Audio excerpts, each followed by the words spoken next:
بھائی کائنات کی سب سے بڑی خوشی، کائنات بنی جس کے لیے ہے، آج اس کے اس دنیا میں آنے کا یہ جشن ہم منا رہے ہیں۔ لیکن ابتدا میں آغاز کر رہا ہوں اس امام کے بیان سے بہت مختصر، کہ رسول کا بیان ہی اتنا لمبا ہو جاتا ہے کہ پھر اس میں امام کا تذکرہ نہیں ہو پاتا۔ گرچہ آپ حضرات کے ہاں قصیدوں میں اس بات کا خیال کیا جاتا ہے، لیکن قصیدہ الگ چیز ہے۔ 5 منٹ 6 منٹ دے دیے گئے تو یہ قصیدہ وہ تقریر مسلسل ہوتی ہے تو اس میں بعض اوقات بہت مشکل ہوتا ہے۔ تو اب یہاں پہ ابتدائی بیان ایسا ہے کہ آپ حضرات سمجھ جائیں گے کہ میری تقریر کا انداز کیا ہے۔ جو مجھے سنتے ہیں ان کو تو معلوم ہی، اور وہ یہ ہے کہ جس امام معصوم کی ولادت پیغمبر کی ولادت کی تاریخ کو ہوئی، اس امام معصوم کے 2 لقب، اور دونوں وہ لقب ہیں جو اللہ کے رسول کو عطا کیے گئے، اور اللہ کے رسول کے یہ 2 لقب بہت ہی اہم لقب ہیں۔ خاص طور پر اس میں دوسرا لقب، پیغمبر کا لقب صادق، یہ زیادہ مشہور ہو گیا، اور دوسرا لقب ہے امین، اور یہ بہت اہم لقب ہے۔ اور اس کے حوالے سے میں اکثر شب ہجرت کے بعد جو دن آتا ہے روز ہجرت، اس دن جو قریش مکہ نے ایک سازش کی تھی، اور وہ بڑی خطرناک سازش بن جاتی، لیکن مولا نے جس انداز سے اس کا مقابلہ کیا، تو یہ لفظ امین شاید آج کی تقریر میں آگے چل کر بچوں کے لیے اس کا بیان کروں۔ امین بہت ہی اہم لقب ہے یہ پیغمبر کا، میرے اعتبار سے، اگرچہ میں کیا حیثیت رکھتا ہوں، صادق سے زیادہ اہم لفظ امین، اور یہی 2 القاب اس امام کے بھی ہیں جو اس دنیا میں آیا تو 83 ہجرہ میں، لیکن تاریخ وہی ہے 17 ربیع الاول، اور ڈے وہی ہے، یعنی جمعہ کا دن۔ ان کا لقب بھی صادق ہے، ان کا لقب بھی امین ہے۔ آپ حضرات کو یاد ہوگا جب آپ کربلا معلیٰ میں باغ امام صادق کی زیارت کو جاتے ہیں اور وہاں پہ زیارت پڑھتے ہیں، تو جو زیارت وہاں لکھی ہوئی ہے اس میں بھی یہ 2 لقب آئے۔ اب اس وقت مختصر سی ایک تقریر میں اتنا وقت تو نہیں ہو سکتا ہے نا کہ یہ دونوں موضوعات کا حق ادا ہو، یہ صرف ایک چھوٹی سی بات عرض کر رہا ہوں جو آگے میرے سیرت رسول کے سلسلے کا ایک بہت اہم نقطہ بنے گا۔ لاسٹ ایئر میلبرن میں نے سیرت رسول کے حوالے سے 2 تقاریر کی تھی، ایک تو یہی جو یہ سالانہ جشن بن گیا ہے جو غالباً پنجتن سینٹر میں تھی، اور ایک اس سے پہلے العصر میں۔ ان 2 میں سے کسی ایک تقریر کا اختتام، اب مجھے بالکل یاد نہیں ہے کہ ان 2 میں سے کون سی تقریر تھی، 2 میں سے کسی ایک تقریر کا اختتام پیغمبر کے اس جملے پر تھا کہ یہ آخری زمانے کے جو مومن ہیں، یہ آخری زمانے کے مومن، وہ روایت میں نہیں پڑھ رہا ہوں، ٹائم بھی نہیں، اور بہت شاید آپ نے سن بھی لی، یہ وہ ہیں کہ جو مجھ سے بیزار ہیں اور میں ان سے بیزار ہوں، وہ مجھ سے رشتہ و ناتا کاٹ کے بیٹھے ہیں اور میں ان سے رشتہ و ناتا کاٹ رہا ہوں۔ اور وہ تھے ایسے مومنین جو اپنی اولاد کی دینی تربیت سے غافل۔ وہ بہت لمبی ایک حدیث ہے، اس کا میں صرف آخری جملہ پڑھ رہا ہوں کہ انا بری منہم وانہم بری منی، میں ان سے بری ہوں اور وہ مجھ سے بری۔ اور یہ لفظ بری اور بار بار آیا ہے زیارات معصومین میں، جہاں دشمنان اہل بیت سے ہم برات کا اظہار کرتے ہیں، وہی لفظ۔ اور جب یہ اولاد کی بات آتی تو ایک چیز کی مجھے خوشی ہے، اور ایک چیز میں آپ کو پوری دنیا کا جائزہ لینے کے بعد بتا رہا ہوں، اور آپ کے علم میں ہے یہ کوئی ایسا تو نہیں ہے کہ یہ کہا جائے کہ مولانا کچھ اپنی پبلسٹی کر رہے ہیں۔ کیا ایام ازاں تقریباً ایسے ہیں کہ دنیا کے ہر علاقے میں جانے کا موقع ملتا ہے، اور ہر جگہ اس وقت فتنہ و فساد صاحبان ایمان کے درمیان ہے۔ تو اس کو ذہن میں رکھتے ہوئے ایک بات میں عرض کر رہا ہوں، بہت احتیاط سے یہ بات عرض کر رہا ہوں، کیونکہ اس کے اندر بعض نازک چیزیں آ جاتی ہیں، ہو سکتا ہے مس انڈرسٹینڈنگ اور کنفیوژن کریٹ ہو جائے۔ میلبرن میں آلریڈی اتنے زیادہ مس انڈرسٹینڈنگز، کنفیوژن، اختلافات چل رہے ہیں، اس میں ایک نئی چیز کا میں اضافہ کر دوں۔ لیکن جو بات مجھے عرض کرنا ہے وہ یہ، ذرا سی مجھے یہ تبدیلی نظر آتی ہے میلبرن میں باقی دنیا کے مقابلے میں نہیں، میلبرن کے حیدرآبادی مومنین کہ آپ حضرات عزاداری میں اپنے بچوں کو برابر سے شریک کر رہے ہیں۔ اچھا، اس جملے کا مطلب کیا ہے؟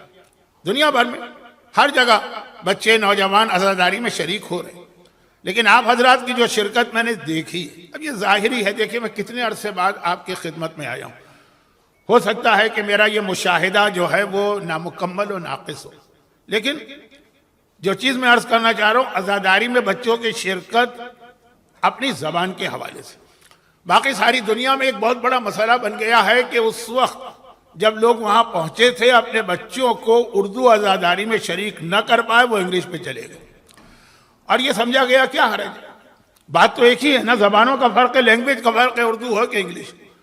لیکن مسئلہ یہ ہے کہ انگلش کے اس وقت 80% سے 90% اسپیکر وہ کہ جنہیں نہ اپنی ویلیوز پتا ہے، نہ عزاداری کی ہسٹری پتا ہے، نہ ان کو یہ معلوم ہے کہ انڈیا اور پاکستان کی عزاداری کی بنیادیں کیا ہیں، اور وہ اپنے ماحول کے اعتبار سے، میں بات کر رہا ہوں ان کی جو عراق اور ایران کے علماء، وہ اپنے ماحول کے اعتبار سے آگے انگلش میں اسپیچ کرتے ہیں، اور ان میں سے بھی اکثر وہ ہے جو پیدا ہوئے امریکہ یا برطانیہ میں، تو ان کے جو سوچنے کا انداز کچھ اور۔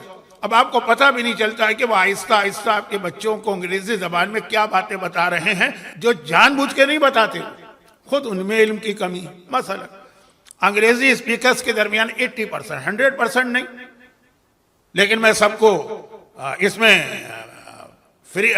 بری ذمہ بھی نہیں کر رہا ہوں، 80% یہ نظریہ رکھتے ہیں کہ رسول خدا جاہل مطلق تھے، نعوذ باللہ، امی کا وہ مطلب جو دشمنان اسلام نے یا دشمنان اہل بیت نے بنایا، الٹریٹ، جاہل، کچھ نہیں لکھنا پڑھنا کچھ بھی نہیں آتا تھا ان کو، اور نہ صرف یہ کہ وہ دنیاوی اعتبار سے جاہل تھے، بلکہ ان کو اپنی نبوت کا بھی کچھ پتہ نہیں تھا۔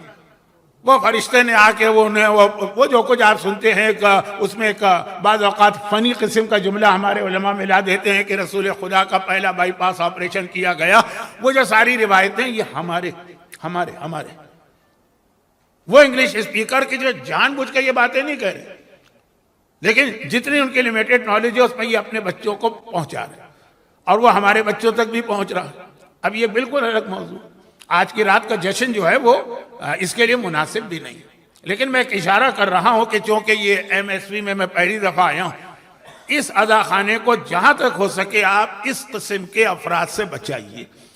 اچھا انگلش میں بہت اچھے اسپیکر بھی، اتنے اچھے کہ اردو میں بھی نہیں، لیکن ان اچھے اسپیکر میں بھی مثلا ایک بہت ہی مشہور نام ہے، میں نام نہیں لینا چاہتا، میں صرف یہ بتا رہا ہوں کہ چونکہ ابھی آپ حضرات جیسے جیسے عزاخانہ ترقی کرے گا، آپ کے بچے جو ہیں وہ بڑے ہوں گے، ان کی بھی ایک ڈیمانڈ ہوگی انگلش کی، تو اگر آپ نے ان اردو اسپیچز سے ان کو دور کر دیا تو آپ کو وہ ڈیمانڈ پوری کرنا ہوگی، لیکن اگر اس میں آپ نے بٹھایا تو چاہے ان کی زبان اس وقت انگریزی ہو گئی ہو، لیکن آہستہ آہستہ الفاظ کان میں پڑتے رہیں گے، کچھ سمجھ میں آتا رہے گا۔ تو خیر جو بات میں عرض کرنے جا رہا ہوں، واقعاً ایک انگلش اسپیکر ہے جو میرا بہت احترام کرتے ہیں اور میں ان کو بہت زیادہ عزت دیتا ہوں، اور جہاں کہیں لوگ پوچھتے بھی ہیں کہ مولانا آپ نے ایک بات تو ایک شوشہ جو چھوڑ دیا، تو آپ ہمیں کوئی نام تو بتائیے نا کہ آپ کے اعتبار سے کون ایسا ہے جو صحیح ہے۔ اب جو چند نام میں بتاتا ہوں ان میں سے ایک نام، اور بہت مشہور نام ہے اور بہت اچھا نام، لیکن میرا ان سے ایک بات پہ اختلاف ہوتا ہے کہ وہ ہر سال ایام ازاں میں کہیں بھی اشرا پڑھے ایک موضوع کو بلا وجہ چھیڑ دیتے ہیں۔ میں زیادہ تو ان سے ملاقات نہیں کر پاتا کیونکہ ایام ازاں میں وہ الگ مصروف، میں الگ مصروف، کہیں آتے جاتے سر راہ دعا سلام ہو گئی وہ مسئلہ چھیڑ دیتے ہیں کہ جی یہ کہاں سے نکل آیا کہ عاشورے کے دن جو ہے مومن سلام نہ کرے، نماز کے بعد ایک دوسرے سے ہاتھ نہ ملائے، غلط ہے بالکل، ایسا کہیں نہیں، اور فلاں مرجع کا فتویٰ، فلاں مرجع کا فتویٰ۔ اب ہمارے یہاں جو ایک عزاداری کا ایک طریقہ ہے، ایک انداز ہے، اور اس کے پیچھے بہت ساری وجوہات ہیں، یہ ایسا نہیں ہے کہ کسی نے اپنے گھر میں بیٹھ کے اس کو بنا لیا ہے، اس کے پیچھے بہت ساری اہم وجوہات ہیں۔ لیکن میں نے ان سے کہا ایک دفعہ کہہ دیا، آپ نے کہہ دیا، ختم بات، کیا دنیا کے سارے مسئلے ختم ہو گئے؟ کیا ہم ہمیشہ پہلے عشرے کے اندر 9 محرم کی مجلس میں کہتے ہیں کہ جی یہ سلام نہ کرنا، یا ہاتھ نہ ملانا، یا مسجد میں نماز جماعت کے بعد بس ایسے ہی رخ پھیر کر چلا جانا، یہ اسلام نہیں ہے، یہ اہل بیت کے خلاف ہے؟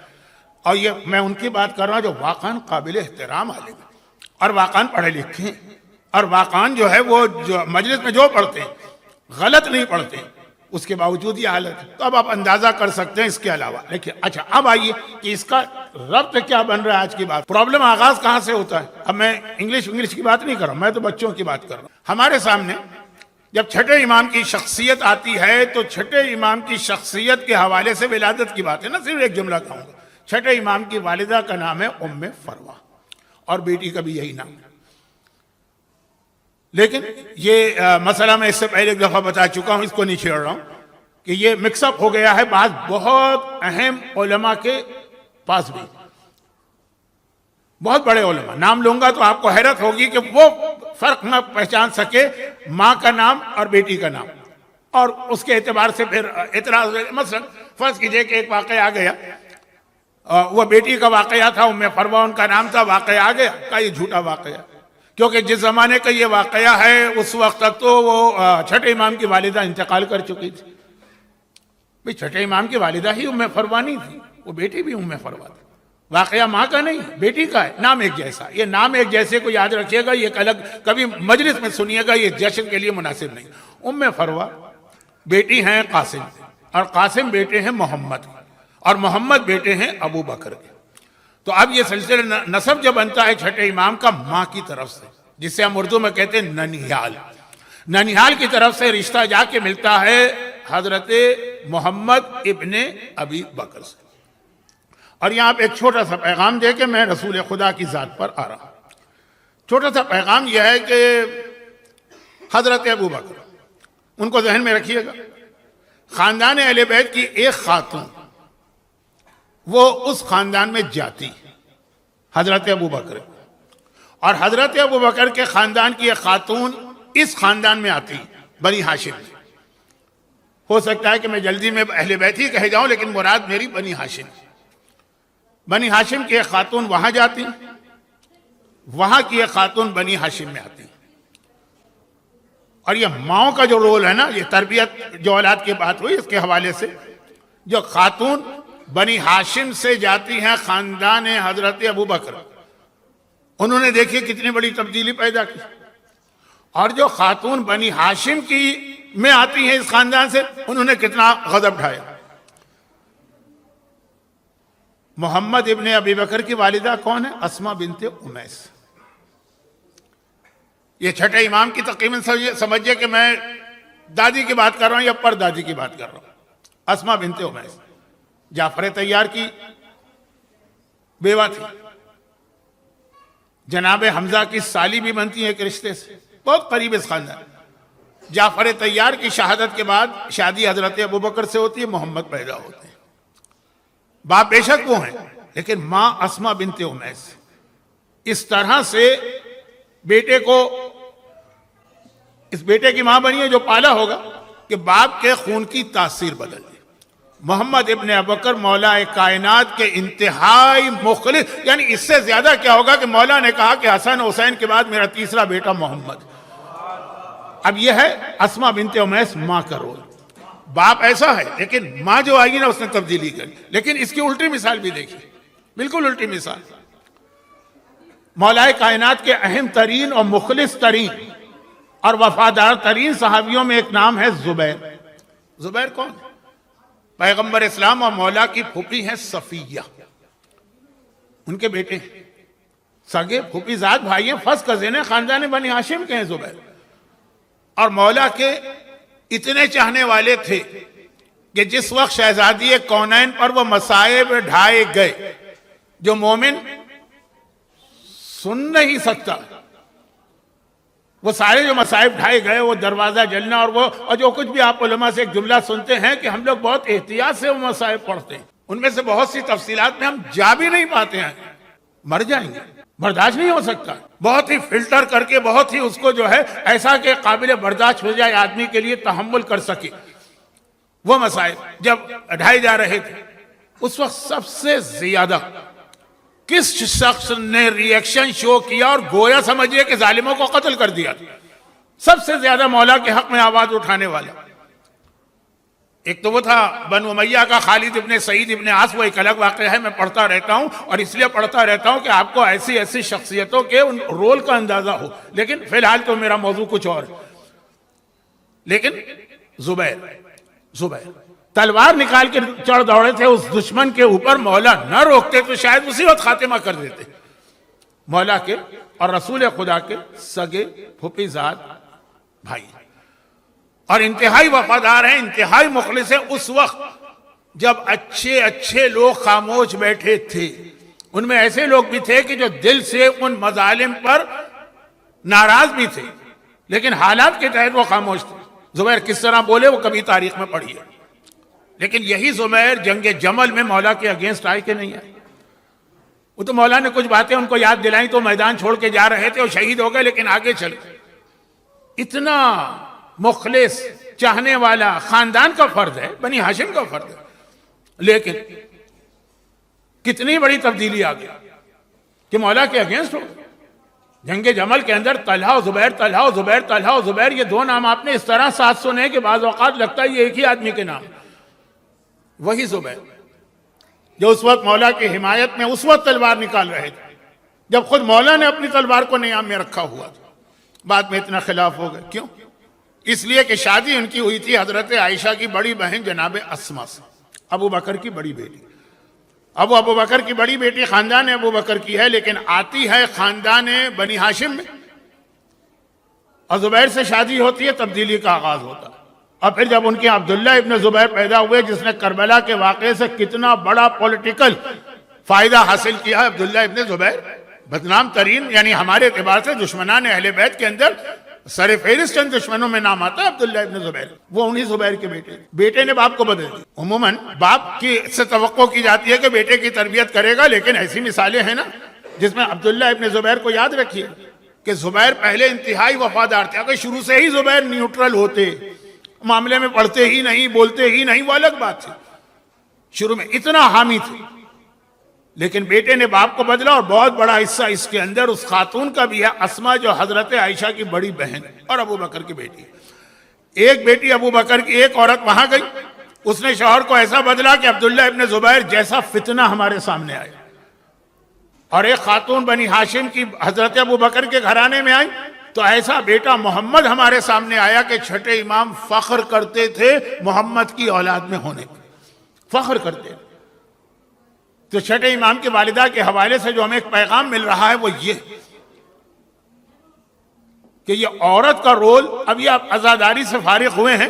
فارغ ہونا تو میں ایک محاورتاً کہہ رہا ہوں، ورنہ مومن تو ساری زندگی عزادار رہتا ہے، لیکن چونکہ 9 ربیع الاول کو خود چوتھے امام نے کہا کم از کم ابھی تو عزا کے سلسلے کو بند کرو، تو اب پورے کربلا کے رول میں آپ نے خواتین کا حصہ سنا، وہ اپنی جگہ تھا، لیکن آج چھٹے امام کے حوالے سے یہ گزارش کرنا اور پھر جناب آمنہ سے اس کو ملانا. اب آ جائیے، چھٹے امام کے یہ 2 لقب صادق و امین ہیں. والدہ ام فروہ ہیں. ام فروہ محمد ابن ابی بکر کی پوتی ہیں. محمد ابن ابی بکر جیسا عظیم انسان ہمارے سامنے اپنی ماں کے اس تربیت اور خون کے نتیجے میں آ رہا ہے، اور ہمیں ایک پیغام مل رہا ہے. اب آئیے کہ ہمارے سامنے مثالیں نا کہ ماں کا رول اتنا اہم ہے. اب آئیے عالم اسلام سے پوچھیں، اور وہ کیا کہتا ہے کہ حضرت آمنہ بھی کافرہ تھیں اور جناب عبداللہ بھی کافر تھے، نعوذ باللہ. بلکہ وہ بہت مشہور روایت ہے، شاید صحیح مسلم کی روایت ہے، جہاں تک میرا حافظہ کام کر رہا ہے صحیح مسلم کی روایت ہے کہ کسی نے پوچھا تھا کہ یا رسول اللہ، میرا باپ جو تھا وہ تو اسلام آنے سے پہلے مر گیا تھا، تو کیا وہ اس وقت جہنم میں جل رہا ہے؟ پیغمبر نے کہا تیرا باپ بھی جہنم میں جل رہا ہے اور میرا باپ بھی جہنم میں جل رہا ہے. اچھا، اب یہ ہے حضرت عبداللہ اور جناب آمنہ کے حوالے سے عالم اسلام کا ایک عقیدہ. اچھا، یہاں ضمناً ایک بات میں عرض کر دوں، اور یہ بات بھی بہت اہم بات ہے. وہ یہ ہے کہ ہمارے پاس یہ روایت موجود ہے، علامہ مجلسی نے لکھا ہے اور اس کے علاوہ بھی کئی علماء نے، کہ ایک دن اللہ کے رسول شہر مدینہ کے اندر، میں لفظ استعمال کر رہا ہوں شہر مدینہ کے اندر، آج کل کے مدینے کو دیکھ کر. رسول اللہ کے زمانے میں وہ مدینہ کے بارڈر پر تھا وہ مکان جس میں حضرت عبداللہ کی قبر تھی. رسول خدا اپنی مسجد سے نکل کے حضرت عبداللہ کی قبر پہ جاتے ہیں، 2 رکعت نماز پڑھتے ہیں، اور 2 رکعت نماز پڑھ کے اشارہ کرتے ہیں، حضرت عبداللہ کی قبر کھل جاتی ہے. پیغمبر کی ولادت کی بات ہو رہی ہے تو پیغمبر کے باپ اور ماں کا تذکرہ نہ ہو، یہ کیسے ممکن ہے؟ مبارکباد بھی باپ کو دی جاتی ہے، مبارکباد بھی ماں ہی کو دی جاتی ہے. قبر کھل گئی، حضرت عبداللہ اپنی قبر میں بیٹھے ہوئے. پیغمبر نے ایک مرتبہ کہا کہ حضرت عبداللہ سے، اپنے باپ سے، بابا آپ کا عقیدہ کیا ہے؟ مدینے کا واقعہ ہے، قبر کھلی ہے، حضرت عبداللہ اپنی قبر میں بیٹھے نظر آ رہے ہیں، اللہ کے رسول سوال کر رہے ہیں. وہ جواب دیتے ہیں کہ اشہد ان لا الہ الا اللہ و اشہد انک رسول اللہ، میں گواہی دیتا ہوں ایک معبود برحق کی اور تو اللہ کا رسول. پیغمبر نے آگے کہا، یعنی پیغمبر نے کھل کے تو نہیں کہا، لیکن اس جملے سے اندازہ ہو رہا ہے کہ حضرت عبداللہ کی قبر کو اس لیے کھولا گیا کہ اس مرحلے کو مکمل کیا جائے۔ پیغمبر نے کہا کہ لیکن اے میرے بابا اب اس میں اضافہ کیجیے اور میرے بھائی علی کی ولایت کا اعلان کیجیے اور یہ گواہی دیجیے کہ علی ولی اللہ، علی اللہ کا ولی۔ جس وقت حضرت عبداللہ نے علی ولی اللہ کا کلمہ پڑھا تو پیغمبر نے کہا بابا اب آپ جنت کے اسی باغ میں چلے جائیے جہاں سے میں نے آپ کو بلایا تھا۔ اور یہ دیکھیے کوئی اچھا خطیب ہوتا ہے نا تو اس پہ آپ سے 10 نعرے بھی لگوا لیتا ہے، لیکن میں تو رک بھی نہیں رہا ہوں۔ یہ پیغمبر نے کہا کہ آپ جنت کے اسی باغ میں چلے جائیے جہاں سے میں نے آپ کو بلوایا تھا۔ جنت میں جانے کے بعد بھی واپس بلوایا گیا کہ اعلان ولایت علی کے بغیر پیغمبر نے اپنے بابا کو بھی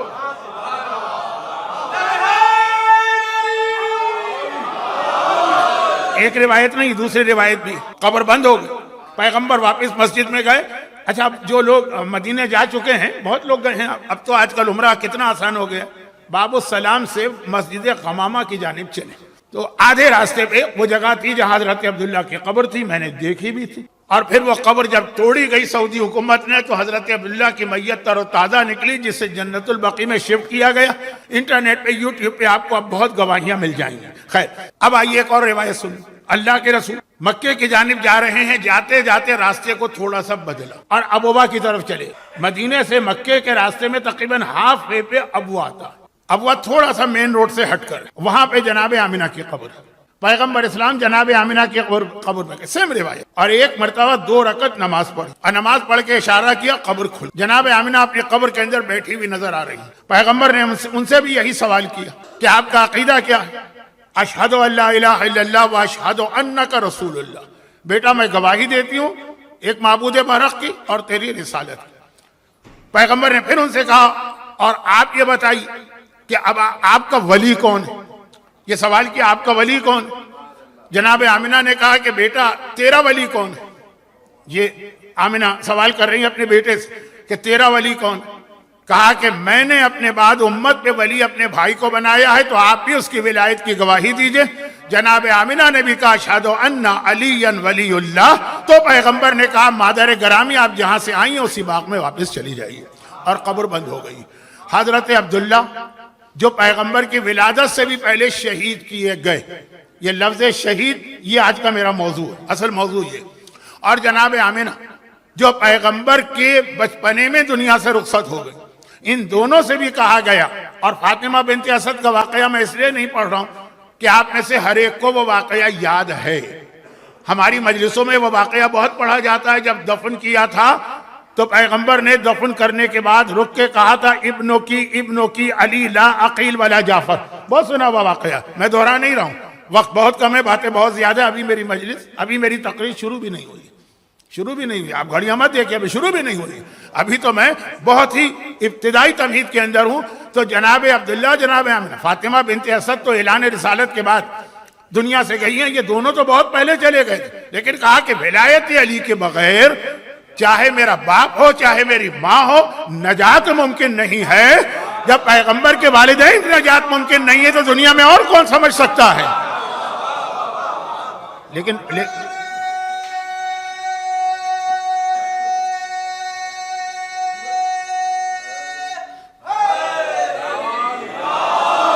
لیکن ولایت علی ہے کیا؟ آج میں جشن ولادت رسول پڑھ رہا ہوں، 13 رجب نہیں ہے، لیکن میرا یہ سوال کہ تو پیغمبر کے باپ اور ماں کے بارے میں ہمارا عقیدہ بالکل واضح ہو جائے، اس میں کوئی کمپرومائز نہیں ہے، کوئی اس میں کنفیوژن نہیں ہے، اس میں کوئی ہمیں اختلاف نہیں ہے۔ لیکن جو اس میں آخری پیغام ولایت، تو ولایت علی ہے کیا؟ دیکھیں ولایت علی اصل ولایت نہیں، ولایت علی رسول کی ولایت کے بعد پیغمبر نے کہا من کنتو مولا، جو میری ولایت کو مانتا ہے فعلی مولا، تو علی اس کا مولا۔ پہلے رسول کی ولایت کو ماننا ہے، رسول کی ولایت کا نتیجہ ہے علی کی ولایت۔ عجب رسول کی ولایت کیا یہ سمجھنا، بس یہی میرا موضوع تھا، ولایت کو سمجھنا ہے علی، تو علی کی ولایت رسول کی ولایت کی ایک شاخ ہے، ایک فر ہے، اس کے نتیجے میں ہے۔ اگر رسول اس دنیا میں نہ آتے یا رسول کی ولایت نہ ہوتی تو علی کی ولایت بھی نہ ہوتی۔ اب رسول کی ولایت کو سمجھنا ہے تو آئیے جس آیت کی میں نے تلاوت کی اس کے حوالے سے شروع میں کچھ ذرا سی خوش قسم کی باتیں ہو جائیں، پھر تاریخ کے ایک دو واقعات اور آج کی مجلس اختتام کو پہنچے۔ سورہ نساء کی میں نے دو آیتیں مسلسل ملا کے تلاوت کی، یہ مسلسل آیتیں تھیں۔ رسول کی ولایت کیا ہی سمجھانا ہے، رسول اس دنیا میں آئے کی 17 ربیع الاول رسول اس دنیا میں تشریف لائیں، رسول کی خلقت نہیں ہوئی، رسول تو خلق ہوئے ہیں کب؟ اول ما خلق اللہ نوری، سب سے پہلے اللہ نے میرا نور خلق کیا، کائنات کی سب سے پہلی مخلوق اللہ کا رسول، یہ تو ہر ایک کو پتا، اول ما خلق اللہ نوری۔ اور اس کے بعد پھر اس نور کی جو کیفیت روایتیں میں آئی کہ کتنی مختلف جگہوں پہ اللہ نے رکھا، لیکن سب کا خلاصہ ہے یہ نور عرش الہی پر تھا، اور یہ نور سبب بنا تھا کہ فرشتوں نے آدم کو سجدہ کیا۔ یہی تو ہے نا کہ جب آدم کو پیدا کیا تو گویا آدم ایک قسم سے نعوذ باللہ ایک ظرف کا برتن کا کام کر رہے ہیں کہ اس نور کو دنیا میں بھیجنا ہے، تو آدم کے صلب میں رکھا گیا، صلب مانے پشت، آدم کے پشت میں جب یہ نور رکھا گیا تو پھر جب فرشتوں کو حکم دیا سجدہ کرو، تو اصل میں وہ نور ان کا قبلہ تھا، نور کو سجدہ نہیں ہو رہا، نور ان کا قبلہ تھا، وہ فرشتے نور کو دیکھ کر سجدہ کر رہے ہیں۔ تو آدم کہتے ہیں خدا بندہ مجھے ایک چیز کا قلق اور افسوس یا دکھ ہے یا محرومی، جو لفظ بھی کہی، کہ جس نور کی وجہ سے تمام ملائکہ مجھے سجدہ کر رہے ہیں، جس نور کی وجہ سے تمام ملائکہ مجھے سجدہ کرے، وہ میری پشت پر ہے، سامنے ہونا چاہیے۔ یہ نور آدم کی پیشانی میں منتقل ہو گئے، فرشتے جو تھے اب وہ پیچھے سے گھوم کے سامنے آ گئے، سامنے سجدہ کر رہے ہیں۔ آدم کی پیشانی میں نور ہے، فرشتے سامنے آ گئے، فرشتوں نے تو چکر لگا لیا، جیسے مسجد قبلتین میں آپ زیارت کر کے آئیں، مدینے گئے ہیں نا، دو قبلے ہیں نا، پیغمبر ادھر سے ادھر ہوئے تو پورا مجمع ادھر سے ادھر ہوا، یا کم از کم مولا تو ادھر سے ادھر ہوا، مجمع کی بات میں نہیں کرتا ہوں۔ آدم نے کہا خدا بندہ فرشتے سامنے آ گئے، مولا کا لقب ہے المصلی الی القبلتین، وہ شخص جس نے رسول کے پیچھے ایک نماز میں دو قبلوں کا رخ کیا، کیونکہ پیغمبر مڑے تھے تو مجمع کنفیوز تھا ہمیں کیا کرنا ہے۔ دیکھیں یہ بہت اہم جملہ میں کہہ رہا ہوں، مجمع کنفیوز تھا ہمیں کیا کرنا ہے، قبلہ اس طرف ہے، پیغمبر ادھر چلے گئے، اب ہمیں کیا کرنا ہے۔ مجمع بھی پریشان ہے، سوچ رہا ہے، ہیزیٹیشن میں ہے، مولا گھوم چکے ہیں رسول کے پیچھے۔ بعد میں کسی نے پوچھا کہ یا علی آپ ایک لمحے کے لیے بھی رکے کیوں نہیں، سوچا کیوں نہیں؟ کہا میرا قبلہ تو رسول کی ذات تھی، جدھر رسول گھوم رہے ہیں ادھر علی گھوم رہا ہے۔ یہ ہر مومن کا قبلہ رسول ہونا چاہیے، جو رسول کرے وہ ہمیں کرنا۔ اب اس پہ پوری ایک تقریر ہو سکتی ہے، لیکن اتنا وقت آج نہیں ہے۔ تو اب مولا جیسے رسول گھومے تو مولا بھی، تو ملائکہ گھوم گئے۔ آدم نے کہا لیکن خدا بندہ مجھے افسوس ہو رہا ہے یا محرومی ہو رہی کہ جس نور کی برکت سے ملائکہ مجھے سجدہ کر رہے ہیں، میں خود اس نور کی زیارت سے محروم ہو رہا ہوں۔ پیشانی کا نور ہے نا، شاید اس زمانے میں آئینہ نہیں بنا ہوگا، میں تو مذاقاً کہہ رہا ہوں، تو خیر پیشانی میں نور، فرشتے اس کی وجہ سے سجدہ کر رہے ہیں، اور خود میں اس نور کی زیارت نہیں کر رہا ہوں۔ خدا نے کہا میں تجھے بھی اس نور کی زیارت کرا دیتا ہوں، اور یہ نور آدم کی پیشانی سے آدم کے سیدھے ہاتھ میں اتر آیا۔ اب آدم اس کی زیارت کر رہے ہیں، زیارت کرتے جا رہے ہیں، ایک مسئلے کو حل کرتے جا رہے ہیں، اور وہ یہ کہ جب نور ہاتھ میں اترا تو ہاتھ کی 5 انگلیاں تھیں، اب یہ نور 5 انگلیوں میں گیا ہوگا تو پنجتن بنے ہوں گے، اور 5 انگلیوں میں 14 پورے ہیں، جب 14 پوروں میں گیا ہوگا تو 14 معصوم بنے ہوں گے۔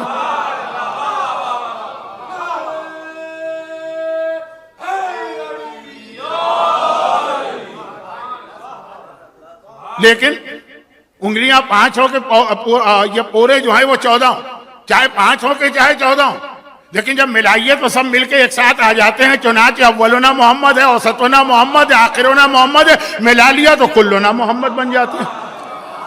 اچھا اب یہاں پہ ایک مسئلہ اور آتا ہے، اور وہ مسئلہ یہ آتا ہے کہ اول ما خلق اللہ نور، اللہ نے سب سے پہلے میرے نور کو خلق کیا۔ دیکھیں بعض اعتراضات جو ہے نا دشمنی میں کیے جاتے ہیں، بعض اعتراض لا علمی میں کیے جاتے ہیں، بعض اعتراض جہالت میں کیے جاتے ہیں۔ اب ایک اعتراض یہ ہے کہ حدیث میں کئی حدیث غلط ہے۔ برادران اہل سنت کے ہاں تو بہت زیادہ توڑ پھوڑ ہو رہی ہے، ہمارے یہاں بھی، ہمارے یہاں میرا اصل موضوع تو ہمارے یہاں کے پرابلم ہوتے ہیں نا، ہمارے یہاں بھی اس حدیث پہ اعتراض ہے کہ حدیث غلط ہے۔ کنت کنزیاً مخفیہ اس پر بھی اعتراض ہے کہ وہ حدیث قدسی غلط، وہ تو چھوڑ دیجئے، لیکن میں اس لیے کہہ رہا ہوں کہ 80% انگلش اسپیکر یہی چیزیں اپنی انگلش اسپیچ میں آپ کے بچوں کو بتا رہے ہیں، آپ کو پتہ بھی نہیں چل رہا، آپ کو پتہ بھی نہیں چل رہا ان کو کیا بتایا جا رہا ہے۔ اول ما خلق اللہ نوری پہ ایک اعتراض یہ، جو ہمارا اعتراض ان پر ہے، ایک اعتراض ایسا ہے کہ ہم ان پر اعتراض کرتے ہیں، وہ پلٹ کر ہم پر اعتراض کرتے ہیں، لیکن دونوں اعتراض میں فرق ہے۔ ہمارا ان پر اعتراض کیا ہے کہ بھئی یہ کیا لسٹ تم لے کر آ گئے ہو کہ مردوں میں سب سے پہلے فلاں نے اسلام قبول کیا، عورتوں میں سب سے پہلے فلاں نے اسلام قبول کیا، بچوں میں سب سے پہلے فلاں نے اسلام قبول کیا، غلاموں میں سب سے پہلے فلاں۔ اول تو ایک ہی ہوتا ہے، یہ کہاں سے تقسیم کہ مردوں میں یہ تو یہ سب اول ہو گئے، 4 کے 4 اول بنا دی؟ اول ہمیشہ ایک ہوگا، چاہے وہ مرد ہو، چاہے وہ عورت ہو، چاہے وہ بچہ ہو، چاہے وہ غلام ہو۔ یہ 4 کیٹیگریز کیسے بنا دی؟ 4 تو اول نہیں آ سکتے، اول ہمیشہ ایک ہوتا۔ ان میں سے اول کون ہے یہ بتاؤ، نہیں کہتے نہیں مردوں میں یہ، عورتوں میں یہ، ایک بتاؤ، چاہے عورت بتا دو، چاہے غلام بتا دو، لیکن ایک تو ہمیشہ ایک ہوتا۔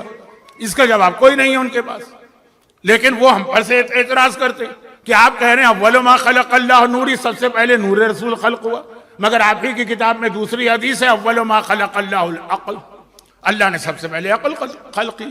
آپ ہی کی کتاب میں اول ما خلق اللہ، اللہ نے سب سے پہلے موتی خلق کی۔ اول ما خلق اللہ روح، اللہ نے سب سے پہلے روح خلق کی۔ اول ما خلق اللہ القلم، اللہ نے سب سے پہلے قلم خلق کیا۔ بھائی اول تو ایک ہوتا ہے نا، اللہ نے ایک ہی چیز خلق کی ہوگی سب سے پہلے، سیکنڈوں سے چاہے فرق پڑ جائے۔ میں اکثر 40 کے حوالے سے ایک جملہ اپنے مصائب کے درمیان عرض کرتا ہوں، نہ یہ مصائب کا وقت ہے نہ یہ 40 کا دن ہے، لیکن ایک جملہ عرض کرتا ہوں، اور وہ جملہ یہ ہے کہ میں ہر نیکی میں آپ کو اہل بیت ہمیشہ سب سے پہلے نظر آئیں گے۔ وہ جو اعتراض ہے اس کو روکی، ہمیشہ سب سے پہلے اہل بیت نظر آئیں گے ہر نیکی، کوئی بھی اسلام کی نیکی دیکھ لیجیے سوائے کربلا کی زیارت کا۔ یہ مصائب کا جملہ ہوتا ہے، میں روایتوں کی زیادہ تفصیل میں نہیں جا رہا۔ کربلا کی زیارت کے اندر جو ہے آپ کو نظر آئے گا جابر ابن عبداللہ انصاری پہلے ہیں، چوتھے امام ان کے بعد، چاہے بہت تھوڑا فرق ہے، تھوڑی سی دیر کا فرق ہے، شاید منٹوں کا فرق ہو، شاید اس سے بھی کم کا اگر کوئی لفظ ہو تو، مگر جابر اول ہو گئے اور چوتھے امام ان کے بعد ہو گئے۔ ایسا کیسے؟ تو جو میں اکثر مجلس میں پڑھتا ہوں اور ابھی بھی میں 40 میں 3-4 جگہ پڑھ کے آیا ہوں، وہ اس لیے کہ جابر کو یہاں پہ آج کی اس تقریر میں فی الحال جو میرے ذہن میں ابھی تقریر کا خاکہ ہے، اس میں جابر کا بہت اہم تذکر آنے والا ہے، لیکن فی الحال میں وعدہ نہیں کر پاتا۔ تو جابر پہلے آ گیا، جبکہ ہر نیکی میں اہل بیت اول ہے، اس کی ایک وجہ سے، اور وجہ یہ تھی کہ پروردگار کے علم میں تو ہے نا کہ زیارت حسین پر سب سے بڑا اعتراض یہ ہوگا کہ یہ بدعت ہے، حرام کا اعتراض نہیں ہوگا۔ مثلا بدعت کا مطلب حرام ہوتا ہے، لیکن لفظ حرام نہیں آئے گا یہ بدعت ہے۔ اچھا ہم نے پوچھا بدعت کسے کہتے؟ کہا ہر وہ کام جو رسول نے نہ کیا ہو اور اصحاب رسول نے نہ کیا ہو۔ رسول کر لیں تب بھی بدعت نہیں ہے، رسول نہ بھی کریں، اصحاب رسول کر لیں تب بھی بدعت نہیں ہے۔ جو آج کل آپ یوٹیوب پہ دیکھیں گے برادران اہل سنت میں جھگڑے چل رہے ہیں کہ عید میلاد النبی بدعت ہے کہ بدعت نہیں ہے، تو جو کہتے ہیں بدعت نہیں ہے وہ دلیل میں اصحاب کے واقعات کوٹ کر رہے ہیں کہ انہوں نے عید میلاد منائی، تو کہا کہ بدعت وہ ہے جو عمل اصحاب نے کیا وہ بدعت نہیں، جو عمل اصحاب نے نہ کیا وہ بدعت ہے۔ تو اب یہ کہ چوتھے امام کے بدلے جابر کو اللہ نے سب سے پہلا ظاہر بنایا کہ بھئی جابر تو صحابی رسول ہے، اگر جابر ہی عمل کر رہا ہے اس کا مطلب کربلا کی زیارت بدعت نہیں ہو سکتی۔ تو بات کہاں سے چلی تھی کہ کبھی چند منٹ کا فرق بھی کسی مسئلہ سے ہوتا ہے۔ اب واپس آ جائیے، جو اصل بات تھی کہ یہاں جو ہے کہ اول اللہ نے کیا چیز پیدا کی؟ بھئی 5 چیزوں کے نام روایت میں آ گئے، سیکنڈ کا فرق ہو جاتا نہیں، 5 کے 5 کو اول کہا گیا ہے، کیسے ممکن ہے؟ بالکل ممکن، اور ایسے ہی ممکن ہے جو میں اس کا اکثر ایک مثال کے ذریعے بتاتا ہوں بچوں سے اگر میں بات کروں ایک دن، یہ بھئی خانہ کعبہ میں امیر المومنین پیدا ہوا، یاد کر لیا انہوں نے۔ کسی اور موقع پہ کوئی موقع آیا میں نے کہا کہ خانہ خدا میں مثلا شیر خدا پیدا ہوئے، کنفیوز ہو گئے۔ پھر کوئی موقع آیا میں نے کہا کہ خانہ کعبہ میں حسنین کے بابا پیدا ہوئے، وہ اور کنفیوز ہو۔ پھر کوئی اور موقع آیا میں نے کہا خانہ کعبہ میں علی ابن ابی طالب پیدا ہوئے، وہ اور کنفیوز ہو۔ پھر کوئی اور موقع آیا میں نے کہا خانہ کعبہ میں قاتل مرب و انتر پیدا ہوا، وہ اور کنفیوز ہو گئے۔ میں نے کہا بچوں بھائی کنفیوز کیوں ہو رہے ہو؟ کہا کہ آپ نے ایک دن کہا تھا امیر المومنین پیدا ہوئے، اگلے دن آپ نے اسٹیٹمنٹ بدل دیا، کہا شیر خدا پیدا ہوئے، تیسرے دن اسٹیٹمنٹ بدل دیا اور کہا کہ مثلا علی ابن ابی طالب پیدا ہوئے۔ تو بھائی خانہ کعبہ میں کیا یہ الگ الگ یہ 5-6 آدمی پیدا ہوئے؟ آپ تو کہتے ہیں ایک پیدا ہوئے اور 5 آدمیوں کا نام لے لیے۔ میں نے کہا بیٹا کنفیوز نہ ہو، میں نے نام 5 الگ الگ ٹائٹل استعمال کیے ہیں، یہ نام الگ الگ ہے، ذات ایک ہی ہے، وہی ایک علی ہے، وہی امیر المومنین ہے، وہی شیر خدا ہے، وہی ابو طالب کا بیٹا ہے، وہی حسنین کا بابا ہے، وہی قاتل مرب و انتر ہے، چیز ایک ہے نام الگ ہے۔ تو وہاں بھی چیز ایک ہے نام الگ ہے کہ جب اس کی وجہ سے کائنات میں زندگی آئی تو اس کو کہا گیا روح پیدا ہوئی ہے، جب کائنات میں سوچنے کی صلاحیت آئی کہا کہ وہ عقل ہے، جب کائنات کو زینت ملی کہا کہ وہ موتی ہے، جب کائنات کی تقدیر اس کے ہاتھ میں آئی کہا کہ وہ قلم ہے، اور جب کائنات جگمگا اٹھی تو کہا وہ نور محمد و آل محمد ہے۔ اب سب سے پہلے وہ نور پیدا ہوا، لیکن اس کو اس دنیا میں بھیجنا ہے 17 ربیع الاول کو۔ اب آ جائیے ذرا ایک سخت جملہ لیکن وہ قرآن کی، کیوں بھیجنا؟ میں اس کو بہت مثالوں کے ساتھ بیان کرتا ہوں اس نقطے کو، لیکن اتنا وقت نہیں، اس لیے میں مثالیں چھوڑ دیتا ہوں آپ کے لیے۔ بس ایک ہی جملہ میرا کافی ہوگا۔ آپ حیدرآباد دکن چھوڑ کے یہاں میلبرن میں کیوں آئے؟ کیا وجہ ہے؟ کون سی ایسی مصیبت نازل ہو گئی تھی؟ کون سا ایسا مسئلہ؟ نہیں، مصیبت بھی نازل ہوئی تب بھی یہاں کیوں؟ آپ کیوں کسی افریقہ کے جنگل میں نہ چلے گئے جہاں جا کے آرام سے آپ بیٹھ جاتے ہیں؟ کہ انسان کی فطرت میں یہ ہے کہ ہمیشہ وہ جس جگہ کو اپنے اعتبار سے وہ خراب سمجھتا ہے وہاں سے اچھی جگہ کی طرف ہجرت کرتا ہے۔ اگر آپ کو افریقہ کے ملک کی نیشنلٹی بھی مل رہی ہوتی اور آسٹریلیا کی بھی، آپ خود بتائیے ایمانداری سے آپ کس ملک کی نیشنلٹی کو قبول کرتے ہیں سٹیزن شپ؟ اور مل بھی رہی ہے افریقہ کے بعض ممالک کی، بس شرط یہ ہے کہ آپ آسٹریلین سٹیزن شپ چھوڑیے، آپ کو وہاں کی نیشنلٹی میں دلواتا ہوں، لیکن پہلے چھوڑیے گا یہ آپ۔ تو یہ انسان کی فطرت کے خلاف ہے۔ فطرت یہ ہے کہ ہمیشہ جس جگہ کو اپنے خیال میں وہ اچھا نہیں سمجھ رہا، میں اس تفصیل میں نہیں جاتا ہوں کہ حیدرآباد اچھا ہے کہ میلبرن اچھا ہے، کراچی اچھا ہے کہ سڈنی اچھا ہے، اپنے حساب سے جو چیز کو سمجھتا ہے کہ اس سے بہتر ہے وہاں جاتا ہے۔ تو اب سوال یہ ہے، کوئی فرش والا عرش پہ جائے تو ترقی ہوئی، لیکن عرش والا اگر فرش پہ آ رہا ہے، جو عرش والا ہے، جو عرش الہی پر ہے، وہ جو ہمارے یہاں شب معراج کے بارے میں پڑھا جاتا ہے نا کہ اللہ کے رسول 7واں آسمان طے کیے اور اس کے بعد آگے بڑھے اور پھر سدرۃ المنتہا آ گئی۔ سدرہ عربی میں کہتے ہیں بیر کے درخت کو، منتہا کہتے ہیں کہ آخری، جس کو آج کل ہمارے یہاں پاکستان میں سیاسی دنیا میں ایک لفظ استعمال ہوتا ہے ریڈ لائن۔ بھئی وہ فلاں پرسنالٹی ہماری ریڈ لائن ہے، اس کو کراس نہ کرنا۔ یا مذہبی دنیا میں جیسے ہم کہتے ہیں کہ عزاداری ہماری ریڈ لائن، ہر چیز پہ ہم کمپرومائز کریں گے، اس کو کراس نہیں کرنا۔ منتہا، سدرۃ المنتہا، وہ ایک بیری کا درخت اللہ نے لگایا ہے نا پہچان کے لیے کہ اس کے آگے کوئی نہیں جا سکتا۔ جبرائیل بھی وہاں آ کے رک گئے تھے، لو جاوزت انملۃ لا ترکت، اے اللہ کے حبیب اگر میں ایک پور کے برابر بھی بڑھا تو جل جاؤں گا۔ رک گئے تھے، رسول آگے بڑھے تھے۔ اور ہمارے علماء ایک جملہ کہتے ہیں، جملہ ادبی جملہ ہے کہ جہاں جبرائیل کے پر جل رہے تھے وہاں محمد نالین پہن کے چل رہے تھے۔ وہاں جا رہے ہیں، جبرائیل کے پر جلے جا رہے ہیں اور رسول جا رہے ہیں۔ تو وہ عرش الہی پر پہنچے، شب معراج نہیں، وہ تو وہیں کے تھے، لیکن جب عرش الہی پہ پہنچے تو ایک جملہ اور آپ علماء سے سنتے ہیں، وہ آج اور مجھ سے بھی سن لی، میں خود بتا رہا ہوں کہ میرا جملہ نہیں، علماء سے سنتے۔